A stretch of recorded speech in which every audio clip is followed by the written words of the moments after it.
Oh man, do I have a lot of things that I want to say. I feel emptiness, hollowness. I loved this book. It was amazing. Never in my life have I been as frustrated with the book community as I am right now. Ugh.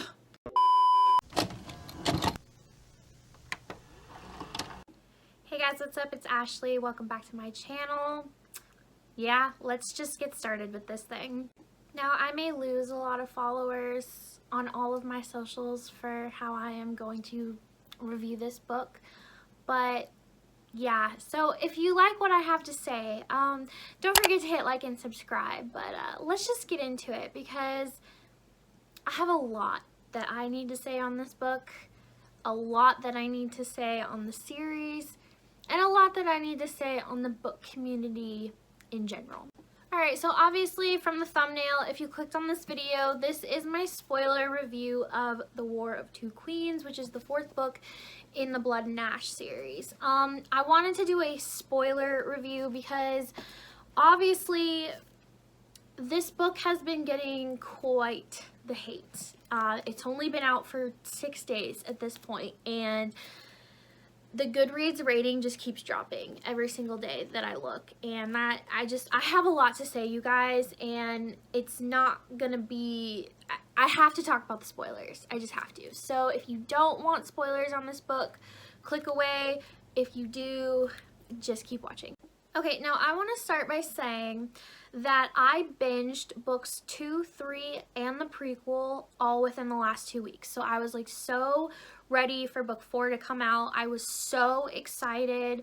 I hadn't even finished The Crown of Gilded Bones yet, and I was just like, my anticipation for The War of Two Queens, I was just ready. I was excited to be done in time so that I could read it on publication day with everybody else. And then the day after the book came out, I woke up, I logged into my Bookstagram, Goodreads, everything, and oh my gosh, was this book just tanking everywhere.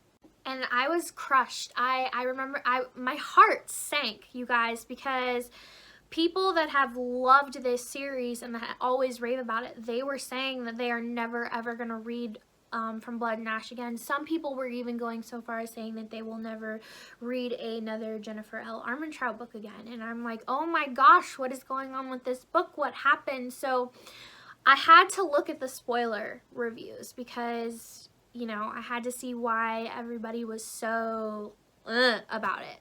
Well, upon further diving deeper and deeper into a rabbit hole, I discovered that majority of the 1-star review hate for this book was coming from people that didn't actually fucking read the book at all.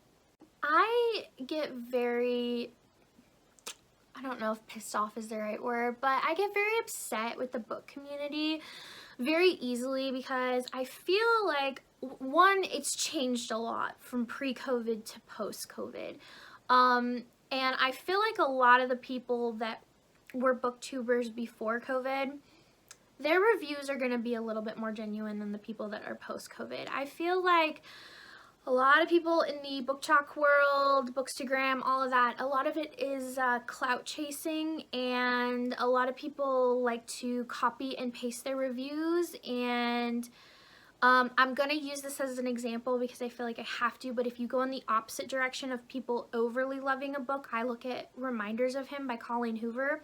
That book had 5-star reviews before it even came out. Like, people who didn't even have arcs were rating it 5 stars. And I just, like, it really frustrates me when people can't form their own opinions on books that they like.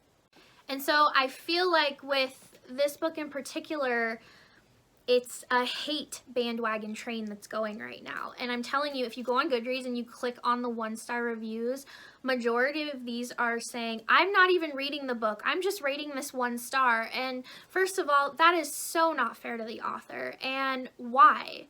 All that makes you look like is a mindless sheep that follows the herd. And I read books that I want to read, and I form my own opinions on them. Like, I just, this topic in particular is going to get me going, so I will stop now and I will talk about the book. Okay, so like I said, I looked up some of the spoilers before I went into it because I needed to know like what everybody's gripe was, all of that. So, here's the spoiler part. So the reviews say a lot of similarities about how Cass is being chained and tortured while Poppy and Kieran are having an emotional affair. And right away, that got me really, really worried. And so I really, like with this book in particular, I annotated a lot of the dialogue between Poppy and Kieran because I wanted to look for the emotional cheating. And you guys, I didn't really find any. Maybe I missed something. Maybe I need to go back and read this again, but all I saw was two very close friends with a very, very close bond being there for each other and leaning on each other. I did not see emotional cheating at all, and I really want to know, I guess, what some people think of in terms of emotionally cheating, because for me, emotionally cheating is when you're talking and connecting with somebody that you know they have romantic feelings for you and you have romantic feelings for them, but nowhere in Poppy's inner dialogue did she say she was romantically like interested in him, and she was conflicted because no, I'm telling you guys, for most of the book before she rescues Cass, she can't even think of his name in her mind. A lot of her inner dialogue, she says him. She never says Cass. She can't say his name because it hurts her. She can't think his name because it hurts her too much. And so when a lot of people are griping this book because of emotional cheating, I'm sorry, I just don't see it. So maybe I need to go back with fresh eyes, but I couldn't find it, you guys. Okay, and then that's gonna lead us to the second thing that everybody's big gripe about is, but I mean, you guys, come on, we knew it was gonna come. It was teased in book 2, and it kept being brought up in book 2 and 3, so I don't know why you guys would think that JLA was only catering to the horny Facebook moms. That was a lot of 1-star reviews too, was that people said JLA was just doing what all the horny Facebook moms wanted. And you guys, I read the joining chapter twice, and there was no sex had in that chapter. Now, they were naked, yeah, they were all holding on to each other, but no one had sex during this joining.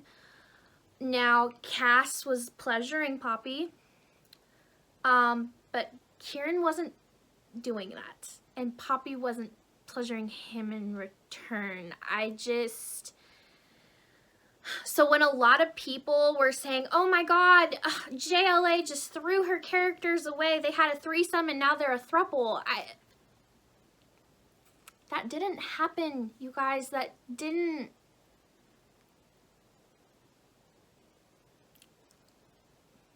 I'm missing something, apparently. And I will say, I was a person that I was nervous about the joining. As soon as it was mentioned in book 2, I was like, I don't know how I feel about that, because I'm not into love triangles, and I'm not into threesomes and all of that in my books and stuff.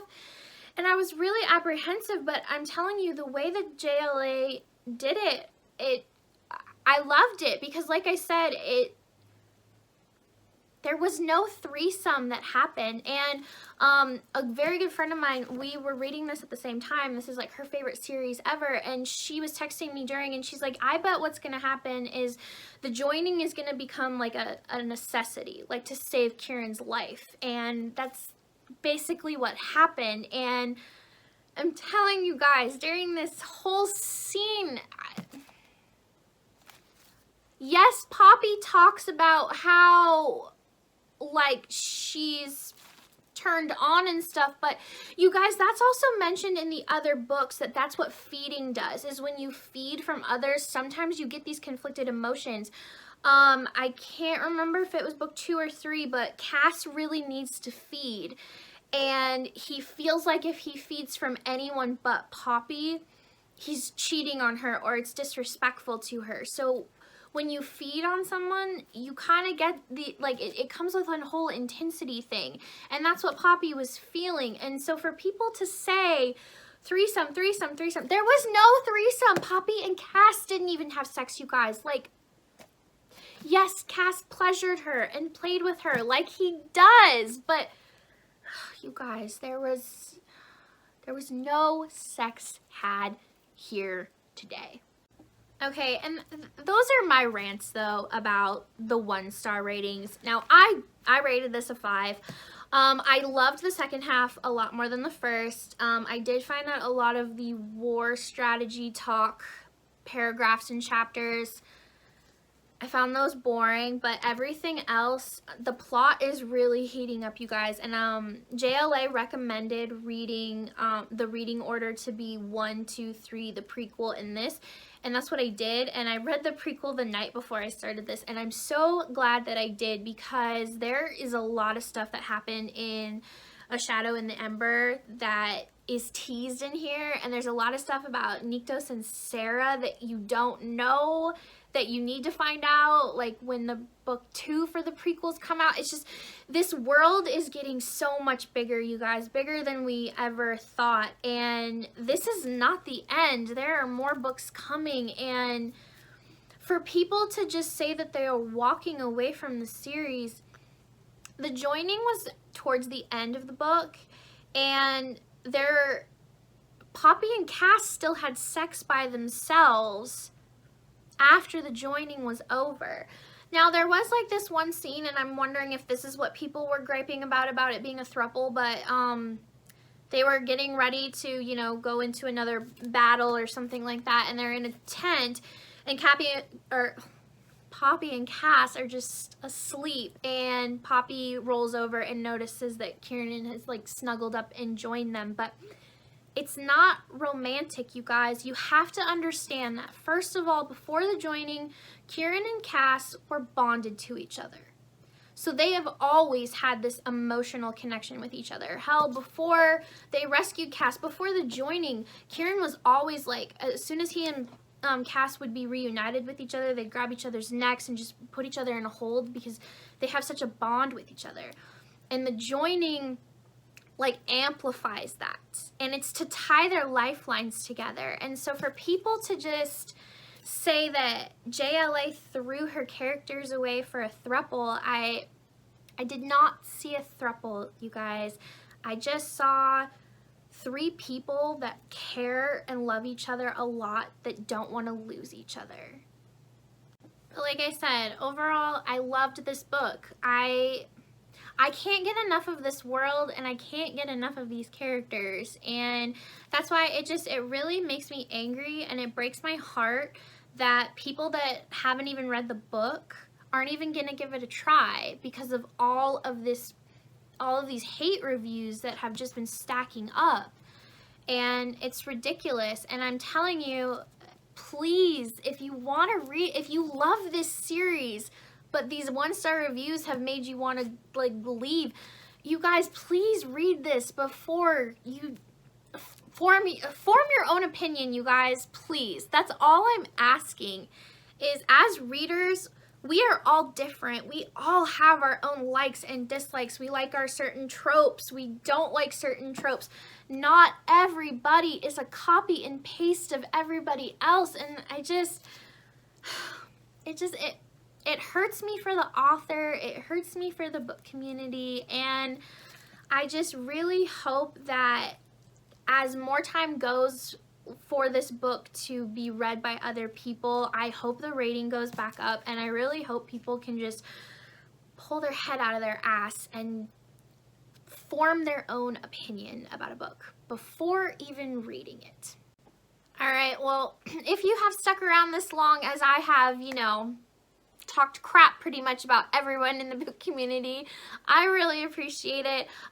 If you have read this book, and you don't agree with what I said, kindly comment below. We can have a discussion, because like I said, I'm really curious to see the people that hated this that actually read it. Like, let's have some talks. I'm curious. And then if you did read it and you loved it, also comment below, because I've only found a small handful of people, but they're out there, you guys. The series is special, and Poppy and Cass are just special, and we need to treasure them and cherish them. All right, I'll see you guys next time. Bye!